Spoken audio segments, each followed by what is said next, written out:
Hey everybody, happy Saturday. It's a sunny Saturday here in Michigan. And my name is Dr. Christine Kazmar. Thanks for being here. Today, I'm doing a special episode because I skipped yesterday. So I'm sorry about that, but I am back today, Saturday, to do a presentation about the lymphatics. Your lymphatics is really known as your immune system as far as I like to describe it. Your lymphatics really is your gut. Your immune system is your defense system. It's really important that you realize how important this system is. So I'd like to go ahead and get started with you on that. Thanks for being here. I want you guys to share this out if you find value in it. It's going to be like a little whiteboard lesson as always. So again, just before I get into it really quickly, who I am, my name is Dr. Christine Kazmar. I've been a doctor for 15 years. I've been focusing on the digestive system for the last 10. I'm a natural type doc. I don't use medications. I use food. Foods are fats, carbs, proteins, vitamins, minerals, and enzymes. So what really sets me apart is, as I said, I use food. I don't use prescription drugs. Food is the real medicine. Medications are never, ever going to heal your body. They cannot. They can never nourish the body. They are foreign to the body. However, medications can help with pain and things like that. In crisis and emergency care, I definitely see their benefit. But that's not what I am talking about. I think that we are an over-medicated society. I think that we are really losing our way. It's getting better, but it's taking quite a long time. Food is natural. Food is what heals. Food is the real medicine. Share this out if you find value in it. We're going to go ahead and get started. So I'm going to turn this around. And today, we are going to talk about the three main functions of the lymphatics. So this is my shorthand for functions of the lymphatic system. Okay, so three functions of the lymphatics. Number one, fat absorption, okay? Lipid absorption, this is the same thing as fats. So what you guys might not realize is that the body has a lot to do to digest fats, okay? In your intestines you have these lacteals. They're called lacteals. Okay, they're in your intestines, and what they do is they're going to take all that undigested fat from your gut, from the GI tract, and they're going to move that to the liver, okay? So it's going to move fats or lipids, okay, same thing, to the liver, okay? So the liver is it's a magnificent organ. It's so powerful, the liver is. So powerful. So the liver, check this out. The liver gets all this fat from the lymphatics. It dumps in. Now it has to change its composition, if you will. It has to really degrease the fat. And in so doing that, a lot of energy is expended doing this process, but a lot of chemicals are released into the body that are toxic, all right? Such as free radicals like hydrogen peroxide. While the liver is detoxing or degreasing, I should say, the fat, toxicity is released into the bloodstream like hydrogen peroxide, free radicals. And so that's the essential thing about understanding how important your gut is and how important your diet is and how important digestion is because your body has to deal with that toxicity that's being unleashed by the liver to do its job to convert that nasty stuff into stuff that's no longer nasty, right? Those are my elementary ways of speaking, right? This is doctor talk. Nasty things to non-nasty ways. So the point is that the liver is amazing. It has to degrease fat and change it from something that's really, it's not able to be digested until it's degreased. But that process is heavy and it creates toxicity that the body has to get rid of also. So if you're already sick, okay, if you're already under stress, if you're already not digesting things properly, imagine this kind of process if you're not getting rid of that hydrogen peroxide in your system. So something to be mindful of how important it is to get rid of this nastiness as well. So let me turn this back around. So we're talking about the three main functions of the lymphatics. Number one is lipid absorption into the liver. Number two is going to be conserving. Okay, conserving. The body is always reutilizing and recycling things for reuse, like water. The plasma proteins is what we're talking about for this, and other fluids. Okay, and so what I mean by this is that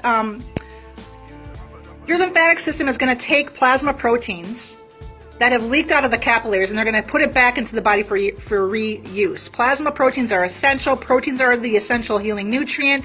You got to get these things back in the body to be used again. The lymphatics help to do that. And the third function of the lymphatics, this is my favorite one, and that is phagocytosis. Okay? And so basically what this is the body being protected from disease-producing microorganisms. And so like the white blood cells are like Pac-Man, okay? Okay, white blood cell.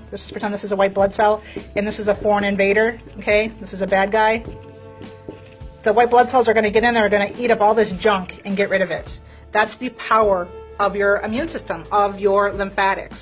And so other things that happens during this process is something called immune response mechanisms. This is where white blood cells can produce antibodies against these foreign guys and inactivate them. Okay, so you could also have enzyme processes that happen with this too. That'll take a bad guy and completely cancel that thing out, digest it, eat it, and get it out of the body. So this is kind of more of a heady Facebook video that I'm doing for you, but I know you guys can handle it. The lymphatics is your gut. The three main functions are lipid absorption. As I said, the lacteals and the GI tract, they're going to move the fats and lipids, put them into the blood supply, get them over to the liver where the liver can degrease, okay, where it can degrease these fats for use. Okay, they have to break them down so the body can actually use them. They have to digest them further for use. Second is the lymphatics are going to take all the stuff like plasma proteins and fluids, put them back into the body to recycle it because these are important constituents and components of our body. We need them again and again and again. And phagocytosis, which is basically a fancy word for white blood cells eating up the bad guys. Okay? Now, I'm going to turn this around. I'm going to remember to put on my cap. So what I want to talk to you about now is some important things you could be doing to enhance your lymphatic system. And one of the main things that you could be doing to enhance your lymphatics, again, this is important. These lymphatics do a lot of important functions, as I just have explained to you. Some simple things you can do to enhance your lymphatics are to properly breathe, okay? To properly breathe. Breathing is something that helps to move the lymph. Your lymph is a special fluid. It's not blood, it's called lymph, and in that lymph is where the white blood cells reside. So proper breathing is essential to move this fluid. This lymph only moves one direction, okay? So if things get backed up, it's going to create edema. So if things go in the backward direction, that's going to cause edema or swelling in the ankles, things like that. That's never pleasant. So maybe you know some people who have swollen ankles and things like that. That's an indication that they have some kidney stress, definitely some lymphatic stress. So proper breathing. And really quickly, what I mean by that is when you inhale, you should be expanding your lungs, all right? When you exhale, you should be pretending that the air is coming up through your, the diaphragm is pushing up and the air is coming out of your mouth. We tend to be, women especially, tend to be really shallow breathers. We're not breathing properly. So when you inhale, you should pretend that there's a string at the bottom of your lungs that's pulling down, okay, as your lungs expand. So when you breathe in, pretend that there's a string at the bottom of your lungs, okay, like your diaphragm, and when you breathe in, you should be pulling the string down so that your lungs are expanding. And then the converse is true when you exhale, pushing all that air out. So number one way to enhance your lymphatics, proper breathing. So practice that. Number two, massage therapy. Massage therapy is very key at helping to move the lymph, especially a great massage therapist, okay? It's not so hard to become a massage therapist, so make sure that you're checking around. You want to be with somebody who is skilled at what they do. I always recommend going to a massage therapist who has their own place, because that tells me two things. It tells me, one, if they're paying for their rent, if they're paying for all the things that go into having your own office, it means that they're sharp for the most part, okay? Versus some places where you're going to have all these massage therapists that work underneath somebody else's umbrella. That's just something that I recommend. I'm not saying that that's an absolute thing, because you can find some amazing diamonds in the rough massage therapists at some of these places, but a massage therapist who owns their own business is definitely a better bet to be a great massage therapist because they're a great business person, they've done their work in school, and they know what they're doing, they continue their education. Just kind of have like a weird thing about that because I've had a lot of massage therapists that I've worked with in the last 15 years, and I'm going to tell you right now, a very frustrating profession at times. Having said that, massage therapy is essential for moving the lymph. Okay, I just want you to make sure you're seeing a quality massage therapist. That's my point here. Next thing you could do is get a rebounder. Okay, a rebounder is like a little mini trampoline. You guys have probably seen all these things here. I'm going to show you this one here. In my office I have it. And so basically this is just a little mini trampoline. Let me turn this around. That looks like this. Okay, and you just bounce on it. And what that's going to do is it's going to help you to move your lymph. Very simple. So these little mini trampolines are worth investing in. Okay, this one is by Jump Sport Fitness Trampoline. I think it was like $100 or something like that. But these are really important to help move your lymph too. So if I just want to jump on this, clearly you get the point. Clearly you get the point. And when you come off of it, it's amazing how how you really feel that that's really kicking in. I mean, it's a workout. It takes away your breath because it's moving things.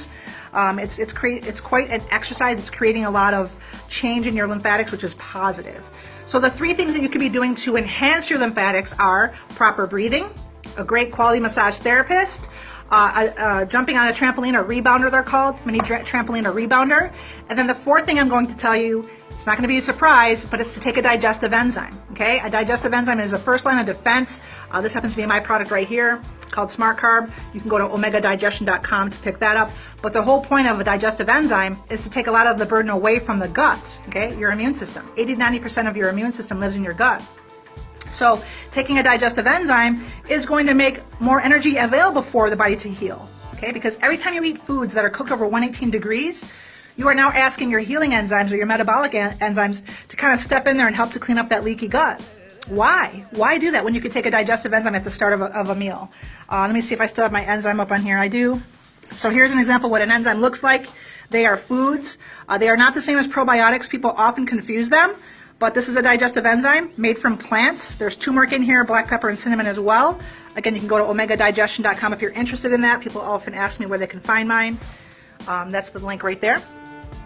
So that's the 4th thing that you can do to help with your lymphatics, okay, is to take the stress off of the gut. Remember, your immune system is your gut. Lymphatics is your immune system. They're all connected this way. So I hope you guys have enjoyed my lesson for today. Happy Saturday to you.